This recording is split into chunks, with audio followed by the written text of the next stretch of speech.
सबसे पहले संजीव कौशिक जी आप ही के साथ शुरुआत करूंगी, क्योंकि जिस दिन नतीजे आने हैं फिर वो मंगल का दिन, मंगल, हनुमान जी की कृपा किस पे बरसेगी।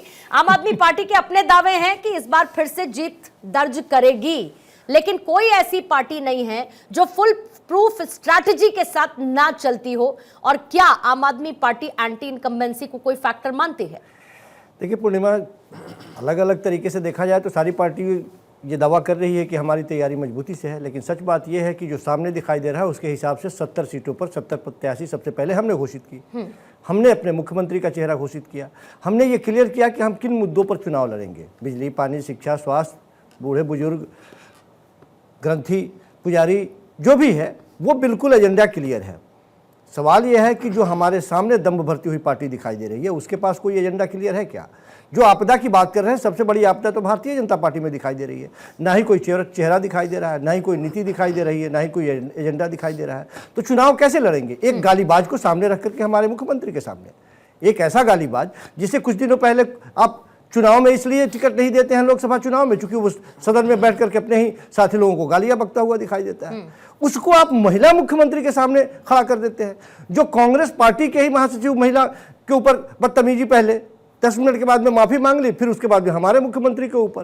तो ऐसे गालीबाज, ये चुनाव जो है आज के वक्त में काम, हम अपने कामों के आधार पर लोगों के बीच में जा रहे हैं, काम बनाम गालीबाज के बीच में ये चुनाव है। और दिल्ली की आधी आबादी इसका फैसला करेगी कि वो इस गालीबाज, जिस पार्टी से ये आदमी आता है उस पार्टी को वोट करेगी या सचमुच में पिछले लगातार दिल्ली की जनता की जिस पार्टी ने सेवा की है, जिस पे यकीन है, उसको वो वोट करेगी। लेकिन काम के आधार पर भी तो आकेगी। और फिर बीजेपी तो आपके जो नाकाम रहे हैं, जिन कामों के ऐलान के बाद, उनको जाहिर है कि चुनावी मैदान में लेकर जा रही है। वो लेके ठीक है, ठीक है। हरमन सिंह जी आपके पास आते हुए, क्योंकि आज जब इलेक्शन कमीशन की तरफ से प्रेस कॉन्फ्रेंस हो रही थी सर, सबसे बड़ी बात कि इलेक्शन कमीशन ने आज सिलसिलेवार तरीके से, रोहन गुप्ता जी मुझे स्क्रीन पर नजर आ रहे हैं, रोहन गुप्ता जी आपका भी स्वागत करती हूँ। लेकिन हरमन सिंह साहब, आज जब इलेक्शन कमीशन की प्रेस कॉन्फ्रेंस हो रही थी तो सिलसिलेवार तरीके से सभी के सभी शंकाओं को दूर करने की कोशिश की, लेकिन साथ ही यह भी कहा कि हम कितनी भी कोशिश कर ले, सबकी शंका को दूर कर पाना मुमकिन नहीं है। लेकिन फिर भी इलेक्शन कमीशन ने ईवीएम से लेके,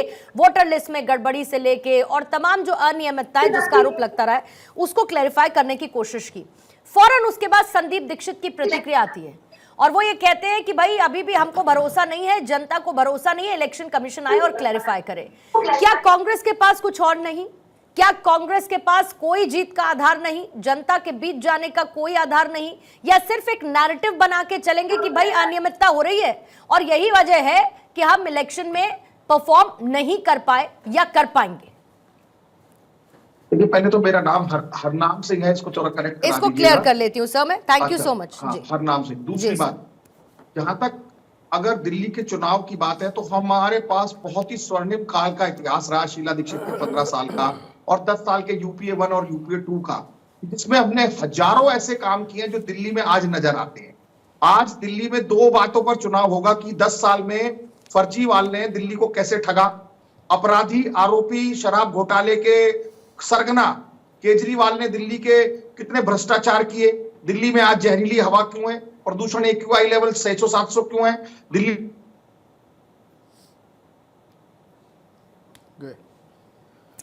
ठीक है, फिर से कनेक्ट करेंगे हरनाम सिंह जी से, और तब तक नाम भी जरा करेक्ट करिएगा।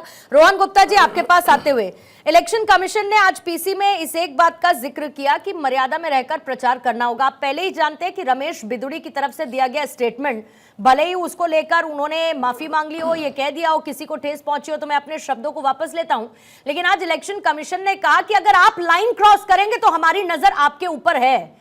ये बात आप भी जानते हैं कि सर आधी आबादी और आधी आबादी के लिए आप काम कर रहे हैं, इसका आपने एक एग्जाम्पल सेट किया। फिर चाहे आप महाराष्ट्र की बात कर लीजिए, हरियाणा की बात कर लीजिए, मध्य प्रदेश की बात कर लीजिए, ऐसी बहुत सारी योजना, और प्रधानमंत्री खुद 4 जातियों में एक जाति महिलाओं के नाम की मेंशन करते हैं। लेकिन ऐसे में अगर इस तरीके के स्टेटमेंट्स आएंगे पार्टी के किसी भी नेता की तरफ से, और वो भी चुनावी मैदान में एक मजबूत चेहरा पार्टी के लिए हो सकता है, अगर वो इस तरीके की शब्दावली का इस्तेमाल करेगा तो आपको नहीं लगता कि पार्टी को इससे डेंट होगा और पार्टी को इस पर कोई सख्त एक्शन लेके एक मैसेजिंग देनी चाहिए जनता के बीच में कि हम इसके साथ में नहीं?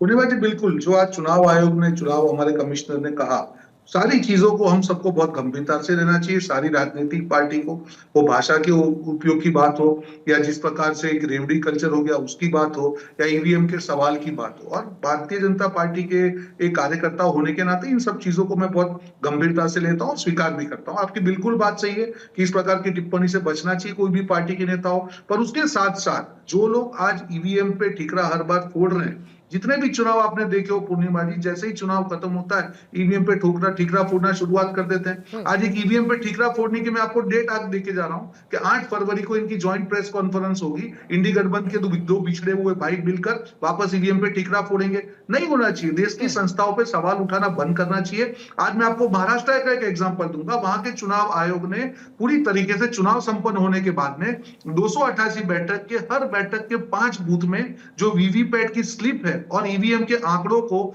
चेक किया, एक भी वोट का डिफरेंस नहीं पाया गया। इतनी मुस्तैदी होने के बाद भी आपकी सिस्टम पे सवाल उठाना मुझे लगता है पहले से ही हार स्वीकार करने के बराबर है। अभी हमारे आम आदमी पार्टी के नेता कह रहे थे, जो साथी कह रहे थे चेहरा, अरे अरविंद केजरीवाल तो भाजपा के स्टार प्रचारक है। अरविंद केजरीवाल ने सारे उम्मीदवार बदल दिए, उप मुख्यमंत्री की कॉन्स्टिट्यूएंसी बदल दी, पर खुद का चेहरा तो बदल नहीं सकते वो, क्योंकि वो जितना घूमते हैं जनता को मालूम ये होगा कि ये ऐसे व्यक्ति है कि जिसने हमारे साथ दगा किया है, 10 साल के वादे को पूरा नहीं किया, सादे कपड़े पहन के अच्छी भाषा का उपयोग करके शीश महल में रख के जनता के पैसों के साथ धोखा किया। जो आदमी घर पे पानी नहीं पहुंचा पाया, वो शराब की होम डिलीवरी करने का वादा किया। जो आदमी ने इमोशनल कार्ड खेला, सुप्रीम कोर्ट ने टिप्पणी की कि पहला मुख्यमंत्री होगा देश का जिसके खिलाफ सुप्रीम कोर्ट की यह टिप्पणी आई कि आप मुख्यमंत्री का घर पे नहीं जा सकते हो, कोई नीति विषयक निर्णय ले सकते हो। उसके बाद उन्होंने राजनीतिक में अपने रेजिग्नेशन का नाटक किया। तो मुझे लगता है ये तो सबसे बड़े स्टार प्रचारक भाजपा के लिए। जितना आप केजरीवाल को घुमाओगे, जनता को अपने दिए गए वादों का एहसास होगा कि इस व्यक्ति ने धो किया है, इसको वोट नहीं दे सकते हो। वो यमुना की सफाई की बात हो, वो प्रदूषण की बात हो, वो टैंकर से पानी की बात हो, सारे वादे आप देखिए कि एक सिंबॉलिक तरीके से हर चीज को दिखा के दिल्ली का बेटा होने की बात करके। लेकिन रोहन गुप्ता जी, फिर अगर आप शीश महल का इतना बार बार जिक्र करते हैं सर, शीश महल का बार बार जिक्र करते हैं, तो फिर आतिशी को आकर ये क्यों कहना पड़ता है कि उनके बंगले से उनको बार बार निकाल दिया जाता है? उनके बंगले से उनको बार बार क्यों निकाला जा रहा है सर? अननेसेसरी के मुद्दे ऐसे क्यों लाने जो कि किसी को इनकैश करने का मौका मिले? देखिए, मैं आपको वही कह रहा हूं, एनकेश करने के मौके की बात नहीं, सारे डॉक्यूमेंट देश की जनता के सामने है। कितनी बार उनको ऑप्शन दिए गए, कितनी बार उसका चिट्ठियों का जवाब नहीं दिया, कितनी बार जवाब देने के बाद वापस मुकर गए, सबके देश की जनता के सामने है। और ये आम आदमी पार्टी के लिए नई चीज नहीं, इमोशनल कार्ड खेलना। कब तक खेलोगे? आपको पावर दिया है दिल्ली में, आपकी 10 साल सरकार रही है, फिर भी आप विचार रहे हैं। आपकी हर विफलता के लिए कोई और जिम्मेदार है। जब प्रदूषण होता था, पंजाब में आपकी सरकार नहीं थी, तब वो लोग जिम्मेदार थे। पानी टैंकर से आ रहा तो आपका ही जल बोर्ड है और आप ही प्रदर्शन कर रहे हैं। आपकी हर मुसीबत, आपकी हर विफलता का ठिकरा दूसरे पे नहीं फोड़ सकते हैं। अगर आप इतने ही मजबूर है तो मत रहिए शासन में। आपको जब शराब घोटाला करना था तब आप बेचारे नहीं थे, यमुना साफ नहीं करनी थी तब आप बेचारे नहीं थे, आपको जब पैसों का गबन करना था तब आप बेचारे नहीं थे, आपने जब शीश महल बनाया तब आप बेचारे नहीं थे। जब आपको खुद के लिए कुछ करना होता है तो आप बेचारे नहीं है, इमोशनल कार्ड नहीं आता है। और जनता के वादे पूरे करने की बात करें तो आप बेचारा बन जाते हैं। अगर आप बेचारे नहीं होते, जवाब ले लीजिए, बेचारे होते, जवाब ले लीजिए।